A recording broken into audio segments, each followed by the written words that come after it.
the stupid shit that I do for a fucking thumbnail, right, guys? The life of a YouTuber. Yo, thanks for tuning in to the 51st episode of J Talks Crypto. And in this episode, I am going to be doing a this is straight up jacked, terrible Bitcoin analogy. This is actually probably not actually like a terrible Bitcoin analogy. It's actually kind of cool.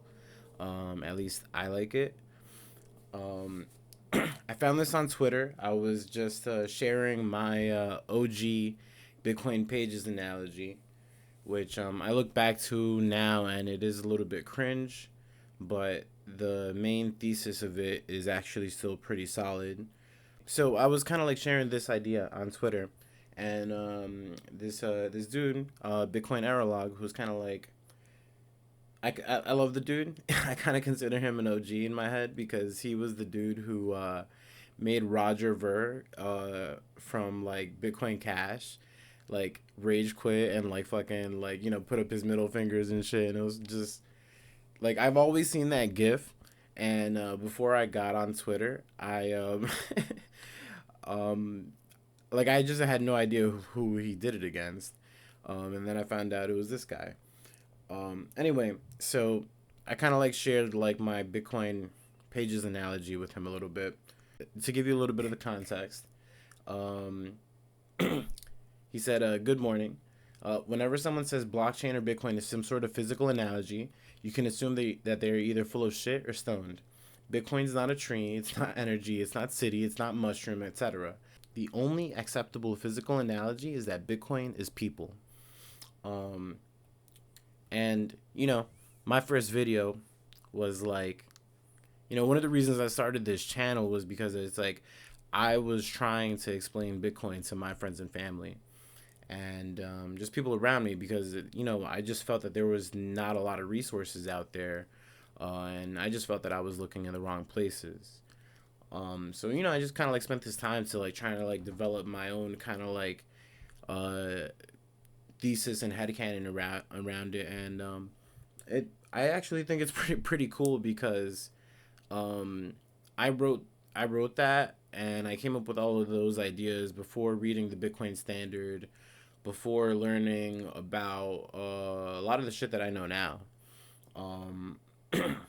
So my response to that was, people write books. A blockchain is a database just using distributed ledger technology. What is a ledger? It's an accounting book. Bitcoin is a big distributed digital accounting book.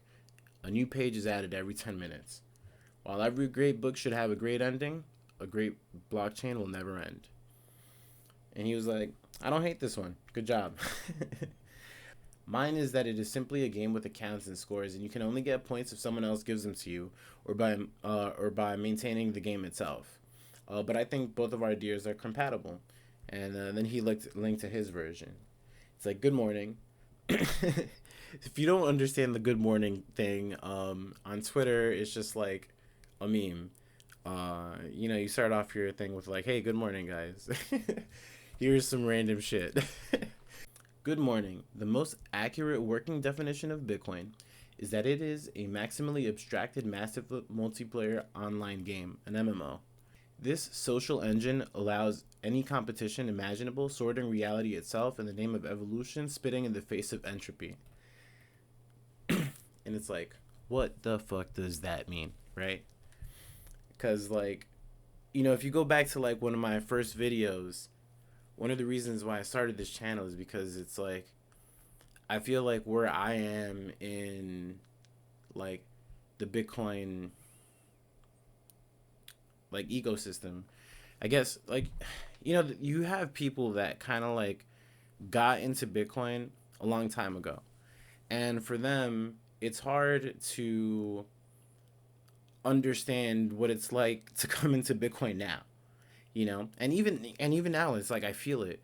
Like my understanding of what it was like to be completely new is just different. And over time it becomes harder and harder to relate. So it's like while I'm still in this stage of kind of like, where I'm kind of like on a journey, I'm kind of like shooting these videos so you can kind of like document that process in a sense. Um, because I feel like it's weird because I'm uniquely positioned because I didn't come in as long as a lot of these people did. But I came in about like in late 2018, 2019 now, and I do have a lot more of an understanding of the technology than like a lot of the new people do. Anyway, so what does he mean by this MMO? And my favorite thing to do on the channel when I remember is explain why it's a bad analogy. Um, because if you don't explain how the analogy fails, because they all do, because Bitcoin is something completely different. We only use analogies because it helps us gain some sort of understanding or insight from it. And we have to remember that Bitcoin is a completely new thing. If we pigeonhole it into an analogy, it's it's going to lead to lazy thought patterns, and that's a part of the reason. One of the things that I'm trying to avoid with like this terrible Bitcoin analogies series. Um, so you know, going back to the tweet, the most accurate definition is that Bitcoin is an MMO. It's like a big game. Um, the uh, the engine of the game can allow you to make up any competition imaginable. And pretty much your score is how many satoshis you have. Your sats. That's what we call this shit, the sat stacking channel. Like how many points you got. Right now, you can get like 2,000 plus points for $1. Like well over 2,000 points right now, as of I'm recording this video. And there's there's only 2.1 quadrillion points, and that sounds like a lot, right? It's like, oh, it's always gonna be there, but if you do the math, there's only about 250,000 points per person if it was completely evenly distributed through everybody in the entire system. And it's never going to be. And it's never going to be. Bitcoin's promise is not equality. It's not equal distribution. It's never going to be equally distributed among everyone. That's not Bitcoin's promise. Bitcoin's promise is that if you have some, you can't get fucking debased. And that's it. That's it. So it's like, if you have 1,000 points, you're always going to have 1,000 points, and nobody can change your fucking score. And that's why it's a fucking dope ass analogy, because it really kind of like puts it into perspective. The reason why it's a bad analogy, in my opinion, is because you're calling that shit a game. Like, this shit isn't a game. If you fucking lose in the game, you turn the game off and you walk away. What happens when you fucking lose in life? What happens to the people who had 10,000 Bitcoin and lost them in a fucking dumpster? Do they get their shit back? They don't get that shit back. You ain't getting shit back in this fucking game. This shit isn't a fucking game. This shit isn't a joke. So when you see us making videos, speaking about this shit passionately, telling you guys, spend a fucking $1, get some fucking satoshis, fucking do something, learn about this shit, stop underestimating it. This is why. This is why. We're trying to make it obvious to you guys. So, 20 years from now, y'all can't say that we didn't tell y'all. A bunch of y'all laughing at us. I got fucking videos where I posted that this shit was at 55,000, saying, did you buy the fucking dip? And I bought it, and then I bought it at 40, and I bought it at fucking 30. And and it's like, people don't see how much you get fucking wrecked and how consistent we are either. Because they forget about it, and we don't, we just fucking keep going, that shit is gonna get discounted, and they're gonna try to fuck with us, and that's fucked up. And this shit this shit is in the game. It's really not.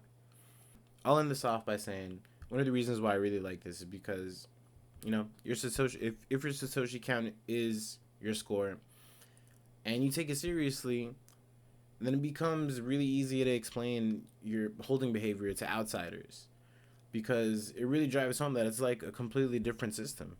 And I feel like that's the only way that you truly understand Bitcoin. In Bitcoin, like, Bitcoin only gives a fuck about Bitcoin. Like, we're the ones assigning all these fucking different narratives to it, but Bitcoin just fucking goes. All it cares about inputs and outputs. As long as a fucking valid hash is coming out, it's doing its fucking magical difficulty adjustment, and that's all it needs to do. So yeah. Anyway, this video's getting kind of long. Like I always say, this channel should probably be called J Rant's Crypto. All this shit is super unscripted. I say it just off the cuff. Yeah. Anyway, thanks for tuning in. This is J Talks Crypto, and I'm signing off.